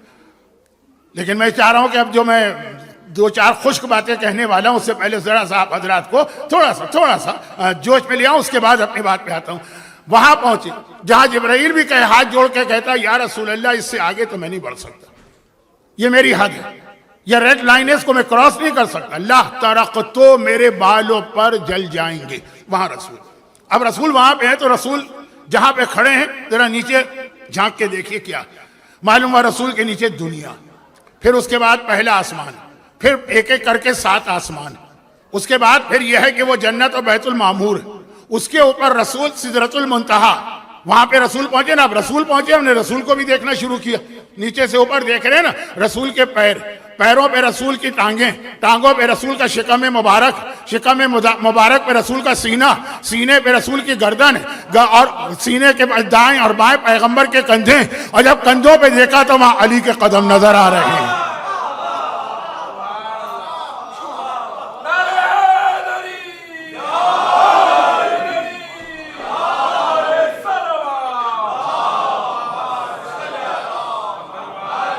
اللہ کا حبیب وہاں پہ پہنچا ہے، اور علی جو ہے وہ رسول کی معراج تھی کہ سدرۃ المنتہا پہ گئے، فکان قاب قوسین او ادنا، اور یہ علی کی معراج تھی کہ دو سے رسول پہ کھڑے ہو کے بتوں کو گرایا۔ یہ ان کی معراج، وہ ان کی معراج، وہ حسین کی معراج تھی جو نو کے نیزہ پہ کٹے ہوئے سر نے قرآن کی تلاوت کی ہے۔ نانا کی معراج نے عرش کو عرش معلیٰ بنایا، نواسے کی معراج نے کربلا کو کربلا معلیٰ بنایا۔ لیکن سوال یہ ہے کہ یہ سارے کے سارے، اب خالی رسول نہیں، علی اور حسین سمیت سب کے سب عرش پہ رہنے والے عرش پہ کیوں آئے؟ قرآن نے اس کا ہی جواب دیا۔ اب یہ جواب اگر آپ کے گھر میں پایا جاتا ہے تو سمجھئے کہ واقعاً ولادت رسول کا حق ادا ہوا، ورنہ خالی نعتیں پڑھنا ایمان کی ایک پہچان، خالی نعرے لگانا ایمان کی ایک پہچان، خالی وجد میں آ جانا ایمان کی ایک پہچان۔ مدینے میں چند اصحاب کا یہ طریقہ تھا جو ہمارے یہاں بہت سارے مومنین کا بھی عقیدہ طریقہ بن گیا، اصحاب کا طریقہ تھا، جن میں ایک نام تھا خزیمہ ابن ثابت انصاری کا، ایک نام تھا مقداد کا، ایک نام تھا ہمارے یاسر کا، ایک نام ایک اور صحابی کا، مشکل نام ہے میں نہیں لے رہا۔ کیا طریقہ تھا کہ روزانہ صبح جب گھر سے نکلتے تھے وہ اپنے کام پہ نہیں جاتے، سیدھا جا کے پہلے مسجد میں پیغمبر کے چہرے کی زیارت کرتے تھے اور اس کے بعد وہ اپنے کام پہ نکلتے تھے۔ بہت سی جگہوں پہ طریقہ ہے کہ لوگ علم کی زیارت کرتے ہیں، عزا خانوں کی زیارت کرتے ہیں۔ ان میں ایک صحابی ایسے جن کا یہ، کیونکہ پیغمبر کی حدیث تک آپ کو لے جانا ہے، واقعہ تو بہت مشہور نہیں، واقعہ اتنا مشہور نہیں ہے، حدیث بہت مشہور ہے، لیکن وہاں تک لے جانا ہے۔ پیغمبر کے چند اصحاب تھے جن کا طریقہ، نہ وہ اپنے کھیتوں میں جائیں گے، نہ دکانوں میں جائیں گے، نہ جاب پہ جائیں گے، نہ اسکول میں جائیں گے، جو بھی اس زمانے کا طریقہ، پہلے پیغمبر کے چہرے کی زیارت کریں گے۔ تو نکلے وہ صحابی جو روز آتے ہیں، آج ذرا سی دیر ہو گئی، جب پہنچے تو مجمع لگ چکا تھا، پیغمبر نظر نہیں آ رہے ہیں۔ اب وہ کوشش کر رہے ہیں اچک اچک کے پیغمبر کو دیکھنے کی، پیغمبر بیٹھے ہوئے ہیں۔ پیغمبر کو معلوم ہے نا، پیغمبر سمجھ گئے، پیغمبر اپنی جگہ سے بلند ہوئے اور تھوڑا سا اور بلند کیا، صحابی کی جانب اشارہ کیا، کہا تیری خواہش پوری ہو گئی؟ اس نے کہا یا رسول اللہ پوری ہو گئی، چلا گیا۔ 2 گھنٹے کے بعد پھر آیا، اب اتنی دیر میں مجمع اور بڑھ چکا ہے۔ پھر وہ ایک مرتبہ اسی طرح سے اچک اچک کے کوشش کر رہے ہیں رسول کی زیارت ہو جائے۔ پیغمبر پھر کھڑے ہوئے، اپنے چہرے کی زیارت کرا کے اس سے ایک سوال کیا کہ روزانہ تو آتا ہے 1 مرتبہ، آج 2 مرتبہ کیوں آئے؟ کہا یا رسول اللہ آج میرے دل میں اتنی بے چینی تھی آپ کے چہرے کی زیارت کی کہ پہلی زیارت سے مطمئن نہیں ہوا، دکان پہ بیٹھ کے کام ہی نہیں ہو رہا، اس لیے میں دوبارہ آپ کے پاس آیا ہوں۔ تب پیغمبر نے وہ جملہ ارشاد فرمایا، کوئی شخص ایمان کا مزہ نہیں چکھ سکتا۔ مزہ چکھنا جو ہے وہ بہت پہلا مرحلہ ہوتا ہے۔ روزے کے عالم میں اگر آپ سالن کا مزہ چکھنا چاہیں کہ اس میں نمک ٹھیک ہے کہ نہیں، آپ زبان پہ رکھیں گے نا، آپ نے ذائقہ چیک کر لیا، کیونکہ اگر چیک نہ کرے بیچاری ہمارے انڈیا پاکستان کی عورتیں تو ان کو طلاقیں تک ہو جاتی ہے۔ یہ تو اکثر ہی ہوتا ہے نا، یہاں تو ذرا سا عورتوں کو حقوق ملے ہوئے ہیں، یہاں کی بات کچھ اور ہے، لیکن وہاں تو کتنی طلاقیں ہو گئی کہ جی وہ نمک مرچ صحیح نہیں تھا، ذائقہ صحیح نہیں تھا، چکھا، روزہ نہیں ٹوٹا۔ کیوں؟ اس لیے کہ ذائقہ چکھنا جو ہے نا وہ کوئی عمل ہی نہیں ہے، بس خالی آپ نے ذائقہ چکھا، ابھی وہ کھانا آپ کے حلق سے نیچے نہیں اترا۔ دعائے کمیل میں ہے کہ نہیں، طعم عذابہا، مولا فرماتے ہیں کہ تیرے گناہگار بندے نے عذاب کا مزہ چکھ لیا، اب تو اسے معاف کر دے۔ تو مزہ تو چکھنا پڑے گا عذاب کا، لیکن آج عذاب کا ذکر کچھ اچھا نہیں لگ رہا ہے۔ خیر، تو میں واپس آ جاتا ہوں۔ پیغمبر نے کہا ایمان کا مزہ بھی نہیں چکھو گے، ابھی ایمان تو گیا ہی نہیں تمہارے اندر۔ کوئی شخص ایمان کا مزہ نہیں چکھ سکتا جب تک کہ وہ مجھ سے محبت ایسی نہ کرے کہ اپنے مال سے زیادہ مجھ سے محبت کرے، اپنی جان سے زیادہ مجھ سے محبت کرے، اپنی اولاد سے زیادہ مجھ سے محبت کرے۔ جب جان و مال اور اولاد سے زیادہ رسول سے محبت کرو گے تب ایمان کا مزہ چکھو گے۔ اب یہاں 2 چیزیں، پہلی چیز یہ ہے کہ بھئی ایمان کا مزہ کیا ہے، تو پورا ایمان ہو گیا۔ ہمارے یہاں یہی ہے نا، محبت کر لو ایمان مل گیا تمہیں۔ چلے رسول کی حد تک یہ جملہ مشہور نہیں ہے، مولا کی حد تک تو مشہور ہے نا، علی سے محبت کر لی، ہو گیا ایمان، بیڑا پار ہو گیا تمہارا، جنت میں گئے۔ کون کہتا ہے نہیں گئے؟ گئے، مگر بغیر طعم عذاب، بغیر عذاب کا مزہ چکھے ہوئے۔ ہم یہی سمجھتے ہیں نا، تو ہمیں مولا کی ذات کے کوئی اس وقت زیر بحث نہیں لانا چاہتا۔ بہت مومن سینسیٹیو ہے، رسول کے بارے میں کچھ بھی کہہ دیجیے سن لیتے ہیں۔ خیر، تو آ جائیے، نہیں ایسا نہیں سنتے، رسول کے بارے میں بھی مومن اتنا ہی سینسیٹیو ہے۔ جو علی رسول کی توہین پہ تلوار نکال لیتا ہے، علی والا کیسے اس رسول کی توہین کو برداشت کرے گا؟ لیکن جو بات میں کہہ رہا ہوں وہ یہ، محبت اپنے آپ سے زیادہ کرو، اپنی اولاد سے زیادہ کرو۔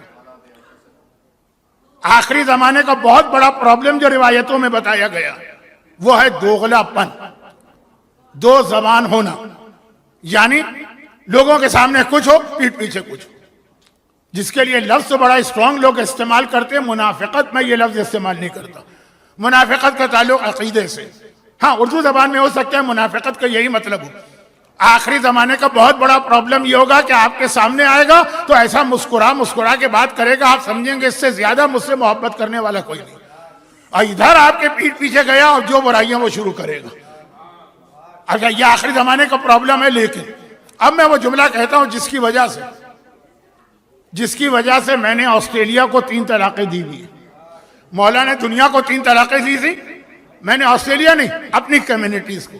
دیکھیں آپ دیکھ لیں مجھے، نہ میں پرتھ میں مجلس پڑھوں، نہ میں سڈنی میں جاؤں، نہ میں برسبن میں جاؤں، نہ میں ایڈیلیڈ میں جاؤں، نہ میں کیمرا میں جاؤں، نہ میں میلبرن میں پڑھوں، کیونکہ یہاں کا یہ مسئلہ کچھ زیادہ ہی بڑھ گیا، سامنے کچھ پیٹھ پیچھے کچھ۔ خیر تو وہ تو ایک الگ چیز ہے، میں اپنے حالات بیان کرنے تو نہیں آیا ہوں، عرض یہ کر رہا ہوں کہ اسی کی ایک پہچان، اسی کی ایک شاخ یہ رسول سے محبت کرنا ہے اپنی جان اور اولاد سے زیادہ۔ کیا یہ ہے یہاں دوستیاں زیادہ ہیں میں رسول کی محبت کم ہے؟ کوئی امام پہ تہمت لگا دے، 2 مہینے کے بعد آپ بھول جائیں گے، دوستی آپ کی ختم نہ ہونے پائے۔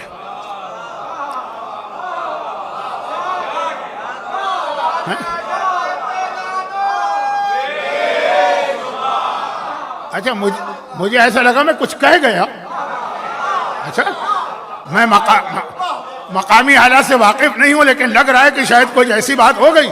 ارے امام پر اتنی بڑی تہمت لگائے جو دشمنان اہل بیت بھی نہ لگائیں، لیکن اس کے گھر میں مجلس وہ پڑھ رہا ہے، آپ جائیں گے کیونکہ دوستی ہے گھر والے سے۔ یہ تو ایمان نہیں ہے نا، یہ تو محبت اہل بیت نہیں ہے، تو محبت رسول نہیں ہے نا۔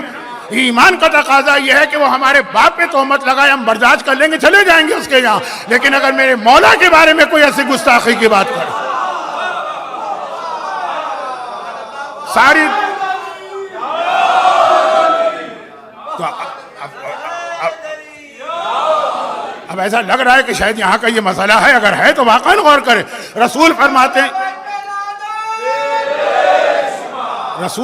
ہیں مجھ سے محبت کرو اتنی کہ اولاد کی محبت بھی میری محبت پہ قربان ہو، اور اولاد کی محبت قربان کا مطلب ہے کہ وقت پڑے تو اولاد کو بھی قربان کر دو، جیسے اس مدینے کے صحابی نے اپنے بیٹے کی گردن کاٹنے کی تیاری کر لی تھی جو رسول کی شان میں گستاخی کر رہا ہے۔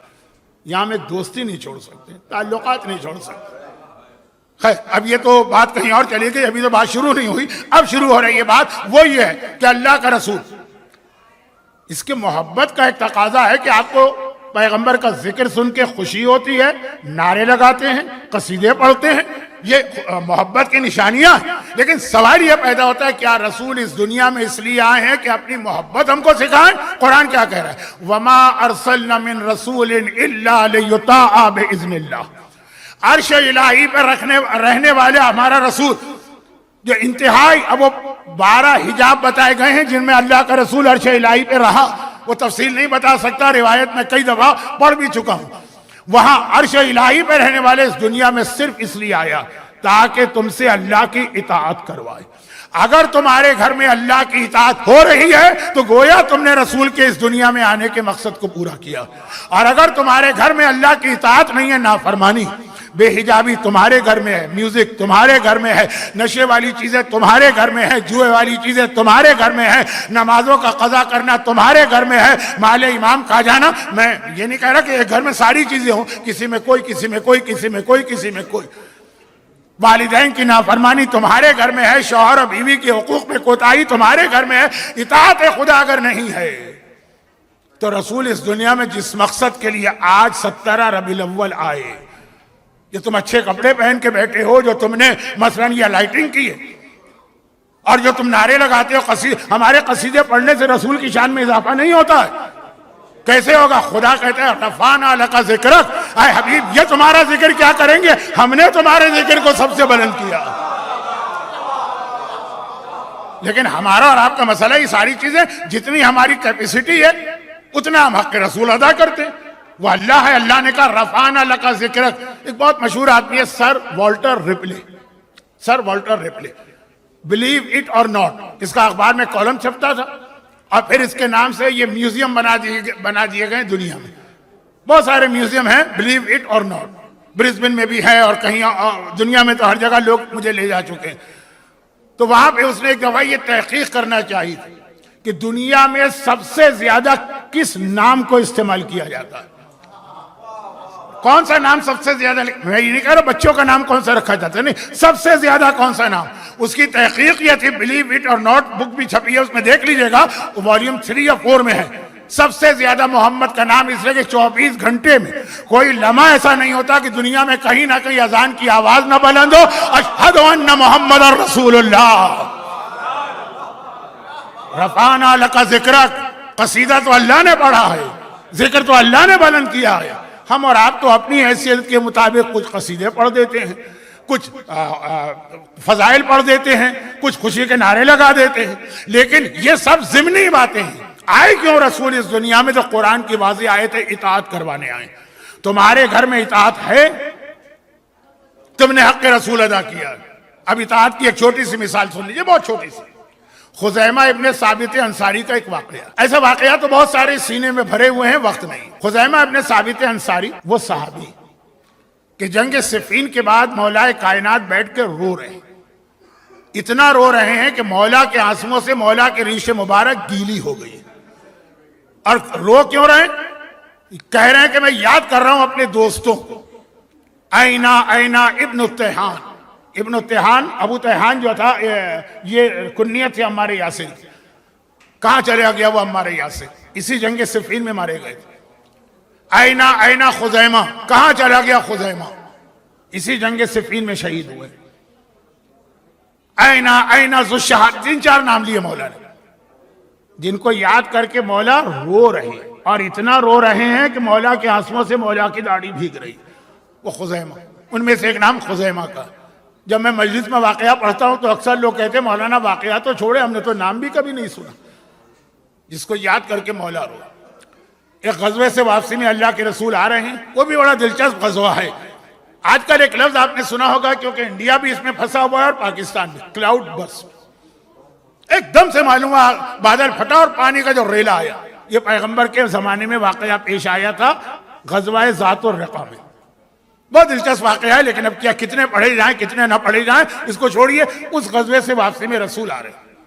جس قبیلے کے خلاف یہ جنگ تھی وہ بھاگ گیا, مگر اس کی ایک عورت گرفتار ہو گئی اور پیغمبر اس کو لے کے آ رہے ہیں.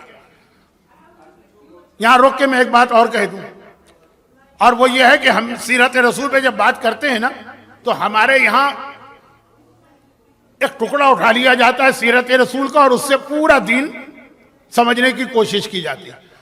بچوں کا ایک کھیل ہوتا ہے جگسا پزل, الگ الگ الگ الگ ٹکڑے. جب تک کہ سب کو نہیں جوڑیں گے صحیح پکچر نہیں بنے گی. خالی ایک ٹکڑا اٹھا کے آپ سمجھے کہ آپ نے صحیح پکچر سمجھ لی ہے, نہیں. سیرت رسول, سیرت رسول میں ایک چیز بہت زیادہ مشہور ہے, خاص طور پر جب ایران کا اسلامی انقلاب آیا تھا تو اس پہ بہت زیادہ کریٹیسزم ہو رہا تھا امام خمینی پر. قتل و غارت گری بہت کر رہے ہیں. اب یہ بیان کرنے کا وقت نہیں ہے, 45 سال ہو گئے ہیں, بہت پرانی بات ہو گئی, لیکن ایک اعتراض. پیغمبر تو رحمت للعالمین, رحمت کا تصور ہی ہمارے پاس کچھ اور. رحمت کا تصور یہ ہے کہ شراب پیو جنت میں پہنچو گے کیونکہ وہ رحمت, نمازیں قضا کرو جنت میں پہنچو گے کیونکہ رحمت, بے حجابی تمہارے گھروں میں رائج ہو جنت میں پہنچو گے رحمت. جنت میں پہنچو گے لیکن پہلے سزا برداشت کرو گے. نہیں, جشن میں یہ لفظ صحیح نہیں ہے, روک دیجئے, یہیں پہ روک دیجئے. پہنچیں گے ضرور جنت, ہم نہیں پہنچیں گے تو کون پہنچے گا. لیکن وہ جو تصور ہے رحمت کا مطلب ہے کہ بڑے سے بڑے گناہگار گناہ کرتا جائے تم معاف کرتے جاؤ, یہ رحمت نہیں. آپ کا بچہ ہے, بیمار ہے, اس کو اس وقت انجیکشن لگانا ضروری ہے, وہ تڑپ رہا ہے کہ مجھے نہیں لگوانا. رحمت یہ نہیں ہے کہ آپ کے اچھا بیٹا یہ منع کر رہا تو چھوڑ دو. رحمت یہ کہ زبردستی پکڑ کے انجیکشن لگا دو, چاہے وہ اس کو کتنا ہی برا تکلیف دے لگ رہا ہو بچے کو, لیکن آپ کو پتا ہے کہ اس کا اس کو فائدہ. پیغمبر رحمت للعالمین ہیں، لیکن کیا پیغمبر نے گناہگاروں کو دیکھ کر ناگواری سے منہ نہیں پھیرا؟ ابھی میرا ایک شارجہ کا اشرا ہے، مت سنیے گا، لیکن جن کے پاس کوئی اور کام نہ ہو اور وہ کبھی سننا چاہیں، وہ ایک لسٹ میں نے بنائی ہے کہ کتنے گناہگار رسول کے پاس آئے، رحمت للعالمین، رسول نے منہ پھیر لیا، داڑھی منڈوانے والے آئے، رسول نے منہ پھیر لیا، سونے کی انگوٹھیاں پہننے والے آئے، رسول نے منہ پھیر لیا، اپنے شوہر پہ جادو کروانے والی عورت آئی، رسول نے خالی منہ نہیں پھیرا، کہا نکل جا میرے پاس۔ قبر کھود کر ایک میت کی بے حرمتی کرنے والا آیا، پیغمبر نے نکال دیا اپنے پاس سے۔ بھئی سب کی آخر میں کوئی نہ کوئی وجہ نکلتی، کوئی سبب نکلتا، لیکن واقعات ہیں۔ وہ بیٹا کہ جو ماں کی نافرمانی کر رہا تھا، پیغمبر نے اس کے کمرے میں آگ جلا کر کہا کہ اس کو اس آگ میں پھینک دو بچے کو، رحمت للعالمین رسول۔ واقعات کا ایک سلسلہ ہے، میں تو پورا اشرا پڑھ کے آیا ہوں۔ آپ حضرات ڈریے نہیں، میں ایک اشرا آپ کے سامنے ایک مجلس میں نہیں پڑھوں گا، لیکن واقعات ہیں۔ اور تو اور دیکھیں، یہ انکمپلیٹ ہسٹری سننے کا نتیجہ۔ یہ پیغمبر نے جب مکہ فتح کیا تو سب کو معاف کر دیا۔ کون کہتا ہے معاف کیا؟ 11 آدمیوں کے لیے کہا کہ اگر یہ کعبے کا پردہ پکڑ کر اس کے پیچھے چھپ جائیں، کعبے کا پردہ ہوتا ہے نا، کعبے کا پردہ اور دیوار کے بیچ میں جا کے چھپ جائے، وہاں بھی ان کو قتل کر دیا، جس میں 4 یا 5 وہ عورتیں تھیں جو پیغمبر کی شان میں گستاخی کیا کرتی تھیں۔ رحمت ہے، لیکن رحمت کا بھی ایک مقصد اور مطلب ہوتا۔ کبھی کسی پر زبردستی کرنا اس کے حق میں رحمت ہوتا۔ چوتھے امام کا واقعہ اس لیے نہیں پڑھ رہا ہوں، چھٹے کا ہوتا تو پڑھ لیتا، کہ امام نے بیٹے سے کہا اپنی ماں کو رسی سے باندھ کے گھر میں قید کر دو، یہ اس کے لیے رحمت ہے۔ ماں کو رسی سے باندھ کے گھر میں قید کر کے لاک کر دو، یہ رحمت ہے۔ تو رحمت کا ہمارے یہاں تصور ہی بالکل الٹا تصور۔ کوئی آدمی طبیب کی دوا استعمال نہیں کرے گا، رحمت کا یہی مطلب ہے کہ بچہ منع کرتا ہے تو منع کرتا، بہلا کر پھسلا کر پہلے آپ راضی کرتے، نہ مانے تو پھر سختی کرتے۔ آسٹریلیا میں نہ کیجیے گا، قانون کے خلاف ہے، لیکن ایک جرنل ایک بات کر رہا ہوں۔ اب آ جائیے عورت، جن 4 عورتوں کو یا 3 عورتوں کو پیغمبر نے کہا کعبے کے پردے کے پیچھے ہوں وہاں بھی قتل کر دو، وہ گستاخ شان رسالت تھی، تو اس جنگ میں صرف ایک عورت پکڑی گئی، جنگ ہی نہیں ہوئی، قبیلہ بھاگ گیا، عورت کو چھوڑ گیا، پیغمبر اس کو گرفتار کر کے لے چلے۔ اب لے چلے تو رات کا وقت ہو گیا، پیغمبر نے خیمہ لگایا اور کہا کہ میں آرام کرنے جا رہا ہوں، کوئی ہے میری حفاظت کرنے والا؟ دیکھیں اسلام میں اسباب کی بہت اہمیت ہے۔ توکل کا مطلب یہ نہیں کہ سب چیز اللہ پہ چھوڑ دیں، اپنا پورا انتظام کرو۔ ہے کوئی میری حفاظت کرنے والا؟ 2 صحابی کھڑے ہو گئے، ایک مکے میں سے عمار یاسر اور ایک مدینے کے خزیمہ۔ میں یہ بتا رہا ہوں اطاعت، قرآن نے کہا رسول آئے اس دنیا میں اطاعت کرانے کے لیے۔ 2 کھڑے ہو گئے۔ وہ جو عورت تھی نا، اس کا شوہر کسی کام سے گیا ہوا تھا، جب واپس آیا پتا چلا میرا سارا قبیلہ تو بھاگ گیا، میری بیوی کو چھوڑ گئے اور میری بیوی پکڑ لی گئی۔ اب وہ اپنی بیوی کو رہا کروانے کے لیے آیا، محبت تھی اسے اپنی بیوی سے، یا یہ کہ اس کی غیرت کا مسئلہ ہوگا، بعض جگہ یہ بھی ہوتا ہے۔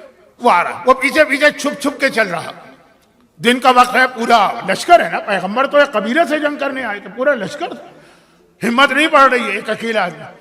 رات کا وقت آیا، اندھیرا چھا گیا، دیکھا لوگ اپنے خیموں میں چلے گئے، یہ پیغمبر کا خیمہ ہے۔ اس نے سوچا میں ان کے خیمے میں جاؤں گا، ان پہ قابو پاؤں گا، انہیں پکڑوں گا اور ان کے بدلے میں اپنی بیوی کی رہائی کا مطالبہ کروں گا، یہ ہوتا ہے۔ اچھا ادھر پیغمبر نے کہا کہ میں تو سونے جا رہا ہوں، تھکا ہوا ہوں، کوئی حفاظت کرے گا؟ عمار یاسر اور خزیمہ ابن ثابت نے کہا ہم تیار ہیں۔ پیغمبر چلے گا، یہ دونوں خیمے کے باہر آپس میں طے کیے کہ ہم بھی تھکے ہوئے ہیں، اور یہ کہ پوری رات جاگنے کا فائدہ کیا ہے؟ ایسا کرو کہ آدھا آدھا کر لو، آدھی رات ایک جاگے دوسرا سوئے، ایک آدمی کافی ہے خیمے کو دیکھنے کے لیے، کھلا میدان بھی ہے، اور پھر وہ جو ہے وہ سو جائے، دوسرا جاگ جائے۔ بہت بالکل ٹھیک، عقل کی بات ہے، کامن سینس طے ہو گئی۔ خزیمہ کی باری پہلے آ گئی تھی، وہ انہوں نے پہرا دینا شروع کیا پیغمبر کے خیمے کا۔ بظاہر تو کھلا علاقہ ہے نا، کوئی ایسا خطرہ نہیں ہے، تو احتیاطاً ایک تدبیر۔ تو اب کیا کرتے ہیں؟ نماز شروع کر دیں، اور نماز میں سورہ کہف کی تلاوت انہوں نے کی، یہ بھی لکھا ہوا ہے تاریخ، بہت اہم سورہ ہے سورہ کہف، جس کو آقا حسین کے کٹے سر نے بازار کوفہ میں تلاوت کیا، پورا سورہ نہیں، شروع کی 5 آیت وہ پڑھیے، اور آخری 10 آیتیں معصومین نے فرمایا کہ اگر کوئی دجال سے بچنا چاہتا ہے، دجال سے، تو یہ آخری 10 آیتیں ہفتے میں ایک بار پڑھا کرے، بلکہ بعض روایتوں میں سیٹرڈے کا دن بھی بتایا گیا۔ خیر کیوں؟ سیٹرڈے کے دن بہت اہم ہے مومن کے لیے، دجال کے لیے۔ فرائیڈے کو امام زمانہ آئیں گے، سیٹرڈے کو دجال آئے گا، لیکن وہ موضوع کہیں اور چلا جائے گا، واپس آ جاؤ۔ تو اب انہوں نے سورہ کہف، کیونکہ آدھی رات تک نمازیں پڑھنا ہے تو لمبے لمبے سورہ ہی پڑھیں گے نا، یہ تلاوت کر رہے۔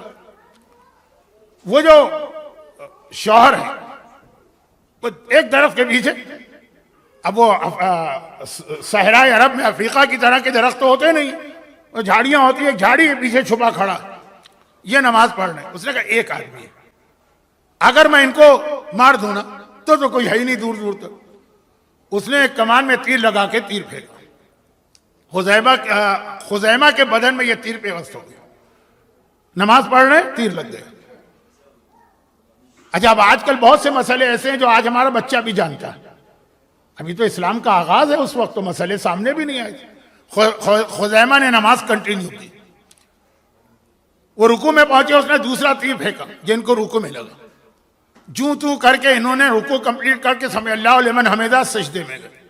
اس نے تیسرا تیر پھینکا، ان کے بدن میں یہ تیسرا تیر بھی لگا، لیکن کوئی اناڑی قسم کا تیر انداز تھا کہ بالکل ٹھیک جگہ نہیں لگ رہا تھا، جو آدمی کے لیے کیا وہ فیٹل ہو یا زندگی لینے والا ہو، لگا جس میں 3 تیر لگے۔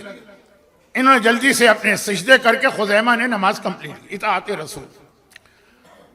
اب اس دوران وہ تیر چلا رہا ہے، ان کے بدن میں تیر لگ رہا ہے، یہ تیر کھینچ رہے ہیں، کچھ کھڑکھڑاہٹ، کچھ سرسراہٹ، کچھ آوازیں ہوئی۔ عمار یاسر کی آنکھ کھل گئی، انہوں نے دیکھا کہ خزیمہ زخمی کھڑے، ایسے زخم نہیں کہ موت قریب ہو، لیکن خون بہ رہا جسم میں 3 جگہ سے اور تیر کھینچے ہوئے۔ اس نے دیکھا دوسرا آدمی بھی جاگ گیا ہے تو وہ تو بھاگ گئے شوہر۔ اب اس نے دیکھا اب تو ممکن نہیں ہے، جاگ گیا۔ ہمارے یاسر نے خزیمہ سے پوچھا، خزیمہ یہ کیا ہوا ہے؟ کہا کہ وہ تیر مارے۔ ارے بھائی جب پہلا تیر مارا تو تم نماز توڑ کے اس کے پیچھے کیوں نہیں گئے؟ کہا نہیں، پیغمبر کی حدیث تھی کہ جب مومن نماز شروع کرے تو نماز توڑنا جائز نہیں۔ دیکھیے آج ہمارا بچہ بھی جانتا ہے جان کو خطرہ ہو تو نماز توڑ سکتے، لیکن جب کی بات ہے اس وقت اسلام کا پہلا مسئلہ آیا تھا، نماز شروع کرو توڑ نہیں سکتے۔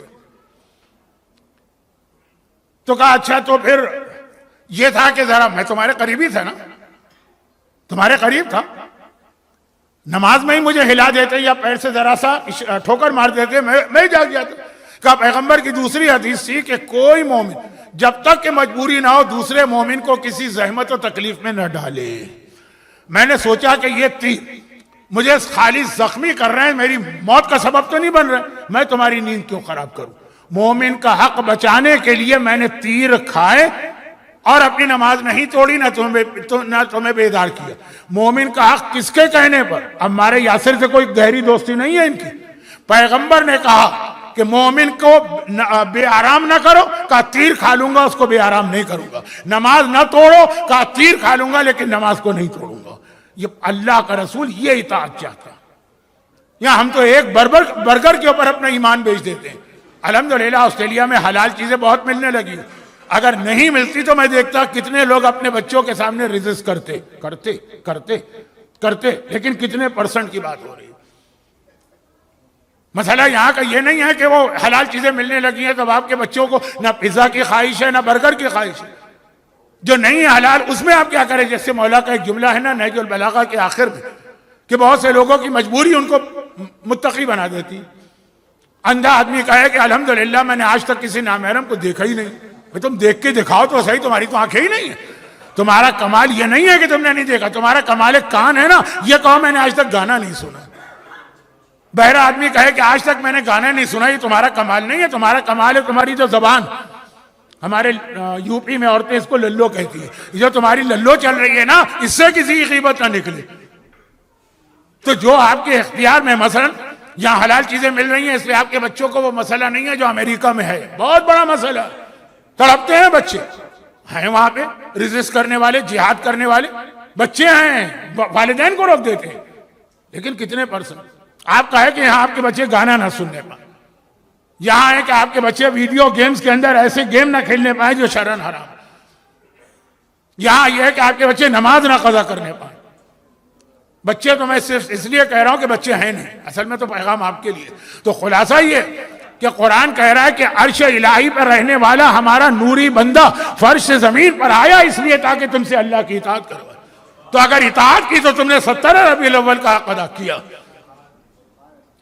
اور اس میں یاد رکھیے گا، بالکل میں آخری مرحلے میں پہنچا. آج مجھے جناب آمینہ پہ کچھ بات کرنا تھی لیکن اب وقت نہیں رہا، تو انشاءاللہ زندگی رہی تو پھر کبھی آپ کی خدمت کروں گا. اور بہت دلچسپ 2-3 واقعات جناب آمینہ کے ہیں، لیکن چونکہ ان واقعات کا تعلق امام زمانہ سے بہت گہرا ہے اور اب وہ تاریخیں آ رہی ہیں جب میں امام زمانہ کے موضوع پہ آ جاتا ہوں. ایام اعظم کربلا کے حوالے سے بات ہوتی ہے، ربیع الاول پیغمبر کے حوالے سے. آپ پہلی ربیع الاول سے میری تقاریر دیکھ لیجیے جو سب میں رسول کا ذکر ہو رہا ہے. اور اس کے بعد انشاءاللہ جب مجلسیں ہوں گی تو امام زمانہ، تو یہ جو چیز میں اس وقت چھوڑ رہا ہوں اس کو میں اس سے کلک کروں گا. پیغمبر کی والدہ اور امام زمانہ کی والدہ سلسلہ ملے گا. امام زمانہ کی والدہ نہیں، خود امام زمانہ سلسلہ ملے گا. ابھی سن لیجئے ایک آخری بات، اور وہ یہ، آپ پیغمبر اس دنیا میں اس لیے آئے. اب پوری آیت کا ترجمہ سن لیجئے. دنیا میں آج تک آپ نے ایسا اناڑی خطیب نہیں سنا ہوگا کہ جو آیت پڑھنے کے بعد جب بالکل آخری وقت ہو جائے، 1 گھنٹے سے زیادہ ہو جائے، تب ترجمہ کرے آیت کا. نہ آیت کا ترجمہ تو شروع میں ہوتا ہے. اب آیت کا ترجمہ سن لیجئے. وَمَا أَرْسَلْنَا مِن رَسُولٍ إِلَّا لِيُطَاعَ بِإِذْنِ اللَّهِ. ہم نے رسول اس لیے بھیجا تاکہ لوگ اللہ کی اطاعت کریں. لیکن اگر گناہ کر لو، ساتھ میں سلوشن علاج بھی بتا دیں. اگر گناہ کر لو اور ان کے پاس آ جاؤ، یہ تمہارے لیے دعا کرنے کو تیار ہو، تو تم دیکھو گے اللہ تمہاری توبہ بھی قبول کر رہا ہے، رحمت بھی نازل کر رہا ہے. لیکن تیرے رب کی قسم، آئے چل رہی، لیکن تیرے رب کی قسم. پہلے خوشخبری دے دی کہ آیا اطاعت کے لیے، لیکن تم دنیا میں رہتے ہو، گناہ تو ہو جائیں گے. کوئی بات نہیں، رسول کے پاس آؤ. نہیں، کوئی بات نہیں کا مطلب یہ ہے کہ ہے ایک ایسا نہیں کہ پوائنٹ آف نو ریٹرن، واپس آ سکتے ہو. رسول کے پاس آؤ، وہ تمہارے لیے دعا کرے، تب اللہ تمہاری توبہ بھی قبول کرے گا. توبہ کرو نا اور اللہ رحم نازل کرے گا. لیکن فَلَا وَرَبِّكَ لَا يُؤْمِنُونَ، خدا کہہ رہا ہے تیرے رب کی قسم ان میں سے کوئی مومن نہیں. ہم قسم نہیں کھا رہے، ہم تو ہر چھوٹی بڑی بات کے اوپر سچی جھوٹی قسمیں کھا لیتے ہیں. تیرے رب کی قسم یہ مومن نہیں جب تک کہ تیرے ہر حکم کے سامنے آنکھیں بند کر کے سر نہ جھکائے. یسلم تسلیما، تو حکم دیتا جائے، یہ حکم پہ عمل کرتے چلے جائے، اس وقت تک یہ مومن نہیں. اب یہ قرآن کی آیت آ گئی. ایمان کا مزہ نہیں چکھا، میں نے مثال دی تھی، یہ آیت ہے قرآن کی. لیکن اس میں یاد رکھیے کہ رسول کا انداز بالکل الگ تھا. سورہ یونس کی ایک آیت ہے، فَقَدْ لَبِثْتُ فِيكُمْ عُمَرًا مِّن قَبْلِ أَفَلَا تَعْقِلُونَ. اے مکے والوں، تم میری رسالت کو نہیں مان رہے ہو. میں نے تمہارے درمیان ایک طویل عمر گزاری ہے، پھر بھی تم میں عقل نہیں. یہ پیغمبر دلیل دے رہا ہے اپنی رسالت کی. یہ کیا دلیل ہے؟ ہمارے اور آپ کے پاس پیغمبر کی رسالت کی دلیل کیا ہے؟ جو مولانا نہج البلاغہ کے خطبہ نمبر 192 میں بتائیے کہ نہیں بتائی. خطبہ 192 کا آخری حصہ بڑا انٹرسٹنگ. مولا بتا رہے ہیں کہ میرا اور رسول کا رشتہ جیسے اونٹنی کا بچہ اس کے پیچھے چلتا ہے. اور آگے پڑھتے اس میں ایک معجزہ بھی بتایا. یاد کرو وہ وقت جب ایک کافر نے آ کے، یہ خطبے کا حصہ ہے، خطبہ قاسیہ 192 نمبر کا خطبہ پڑھ لیجئے گا آج جا کے. مولا کہتے ہیں وہ یاد کرو وہ وقت ایک کافر نے آ کے رسول سے کہا تھا کہ میں اس وقت آپ کو سچا رسول مانوں گا جب یہ درخت جو ہے نا یہ اپنی جگہ سے چل کے آپ کے پاس آئے اس طرح سے کہ اس کے ساری شاخیں، سارے پتے، یہ سب اسی طرح انٹیکٹ رہیں. جہاں یہ واقعہ پیش آیا آج بھی مکے میں وہ جگہ موجود ہے. اس کا نام بھی ہے مسجد شجرہ، درخت والی مسجد، آج بھی موجود ہے. زیارت کیا کریں حضرت خدیجہ کی قبر کے بالکل سامنے، سڑک کراس کر کے، آج بھی. اب یہ نہج البلاغہ کا میں واقعہ پڑھ رہا ہوں. درخت اپنی جگہ سے چل کے آ گیا رسول کے پاس. پیغمبر نے کہا، اب کافر سے کہا جن کو نہیں ماننا ان کا مزاج دیکھیے. اس نے کہا کہ میں اس وقت مانوں گا جب یہ واپس اپنی جگہ چلا جائے. درخت پھر چلتا ہوا واپس چلا جائے. اب کہا اس وقت مانوں گا جب آدھا درخت وہاں رکا رہا ہے، آدھا درخت کٹ کے آپ کے پاس آ جائے. درخت کے 2 ٹکڑے ہو گئے، آدھا وہیں رکا رہا اور آدھا چل کے رسول کے پاس آیا. مولا کہہ رہے، رسول نے کہا اب، کہا میں اس وقت مانوں گا جب یہ آدھا ٹکڑا بھی واپس پرانے آدھے ٹکڑے سے جا کے مل جائے. وہ آدھا ٹکڑا واپس چل کے اس آدھے ٹکڑے سے مل گیا. اب نہیں ماننا، پھر بھی نہیں مانا. ہم اس کو رسالت کی دلیل سمجھتے ہیں، ہے ایک معجزہ. اور یہ درخت کا 2 ٹکڑے ہونا تو کوئی چیز نہیں ہے. اور رسول تو وہ ہے جس کے لیے چاند بھی 2 ٹکڑے ہو گیا. یہاں پہ علماء کا ایک جملہ اور سن لیے، میں کسی کے مال پر ڈاکہ نہیں ڈالتا ہوں. کیا مطلب؟ جب کسی عالم کی کوئی محنت ہے، میں یہ نہیں کہتا کہ میں کہہ رہا ہوں، یہ ہمارے بزرگ علماء شمس العلماء علامہ سبط حسن صاحب کا جملہ ہے، وہی سبط حسن صاحب جنہوں نے حیدرآباد کے نظام کو جواب دیا تھا کہ اگر رسول گھوڑا دے دیتے علی کو تو گھوڑے کو بھی لوگ کل ایمان میں ملا دیتے، وہی شمس العلماء علامہ سبط حسن، ان کا جملہ۔ چاند دو ٹکڑے ہوا رسول کے لیے، سورج پلٹا علی کے لیے۔ رسول بڑے ہیں کہ علی بڑے ہیں؟ یقیناً رسول بڑے ہیں۔ ٹھیک ہے، مجھے معلوم ہے حیدرآباد میں مساواتی فرقہ بھی مانا جاتا ہے نا۔ حیدرآباد آپ کو پتا ہے نا کہ وہاں پہ حیدرآباد میں جب ریاست تھی نا، ایک سیاسی اعتبار سے جھگڑا چل رہا تھا، مقامی اور غیر مقامی کا، مجھے سب معلوم ہے۔ بالگرامی لوگوں کے خلاف بڑے ہنگامے ہوئے تھے کہ باہر سے آؤٹ سائڈر حیدرآباد میں آ کے یہاں کے عہدوں پہ کیوں قابض ہو گئے، بہت معلوم ہے مجھے، مجھ سے کوئی بات چھپی نہیں ہے۔ وہ بہت بڑا جھگڑا تھا وہ، جو ہم نے کراچی میں دیکھا، پھر مہاجر سندھی جھگڑا، یہ حیدرآباد میں بہت بڑا تھا، مقامی اور غیر مقامی۔ اور دوسرا مذہبی جھگڑا تھا مساواتی اور تفضیلی، رسول علی سے افضل ہیں کہ رسول علی کے برابر۔ آپ اپنے بزرگوں سے پوچھئے گا، وہ بتائیں گے، اس پہ فرقے بن گئے تھے۔ خیر، تو اب تو طے شدہ بات ہے نا حیدرآباد میں بھی کہ رسول افضل ہیں، علی ان کے بعد آتے ہیں۔ لیکن سوال یہ پیدا ہوتا ہے، جو بڑا ہے اس کے لیے بڑا معجزہ ہونا چاہیے، چھوٹا ہے اس کے لیے چھوٹا ہونا چاہیے۔ چھوٹے سے مجھے توہین کا احساس ہو رہا ہے جو ایک درجے کم ہے، تو رسول کے لیے سورج کا ہونا چاہیے، سورج بڑا، علی کے لیے چاند کا ہونا چاہیے، چاند ایک درجے علی رسول سے کم ہے نا۔ یہاں تو الٹا ہوا، رسول کے لیے ہوا چاند کا معجزہ، علی کے لیے ہوا سورج کا معجزہ۔ تو ایسا کس لیے ہوا؟ کہ ایسا اس لیے ہوا جہاں پر زیادہ اندھیرا ہوتا ہے وہاں زیادہ بڑی لائٹ جلائی جاتی ہے، جہاں پہ کم اندھیرا ہوتا ہے وہاں چھوٹی لائٹ جلائی جاتی ہے۔ رسول کی ذات پر اتنے اعتراض نہیں تھے تو چاند کافی تھا، علی کی ذات پہ اتنے اعتراض ہونے تھے تو سورج کی ضرورت پڑی۔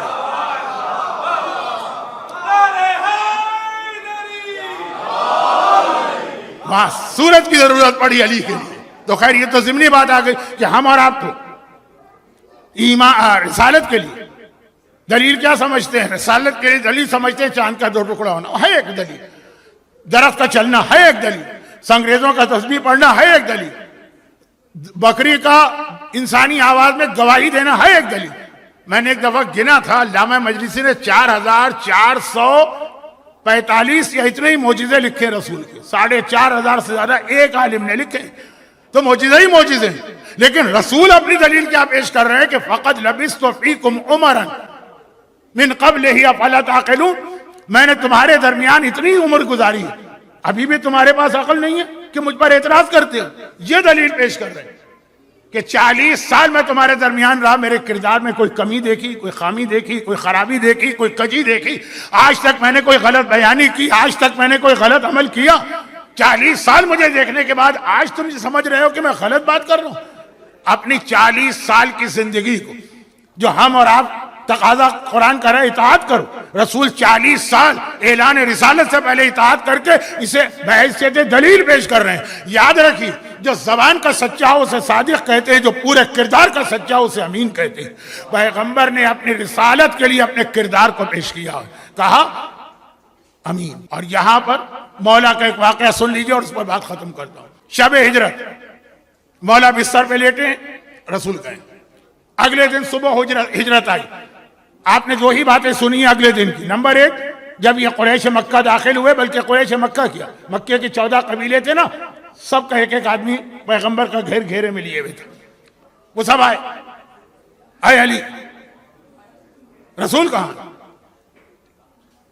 تم ساری رات کیا کرتے رہے جو 14 آدمی کھڑے ہوئے تھے؟ کہا تو ہم تو ان کو تو رسول سمجھ رہے تھے علی کو۔ علی چادر اوڑھے سو رہے ہیں، کفار مکہ کیا کہہ رہے ہیں کہ یہ علی، یہ رسول ہے۔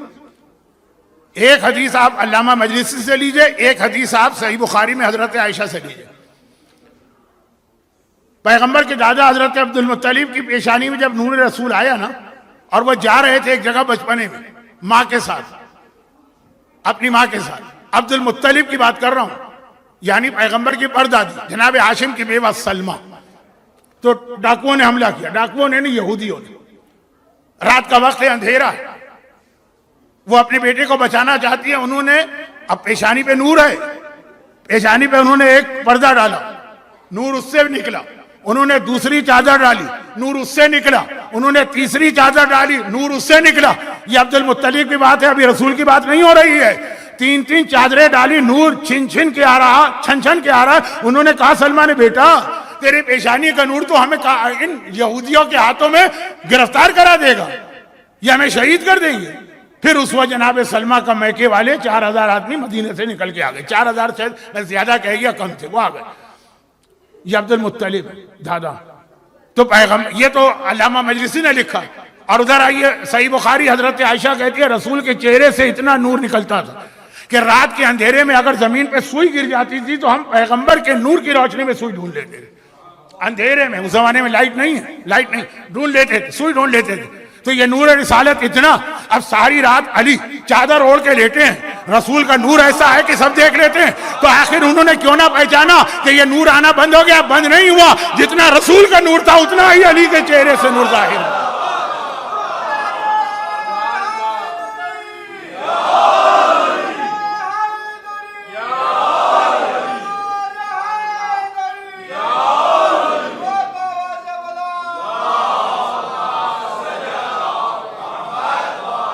بس اب میں بات ختم کر رہا ہوں، جو واقعہ رہ گیا تو آئندہ کبھی پڑھ دوں گا. اس وقت جب نور دنیا میں آ گیا، اس نور کے آنے کی خوشی، پروردگارہ تجھے واسطہ اس نور کے اس دنیا میں آنے کا.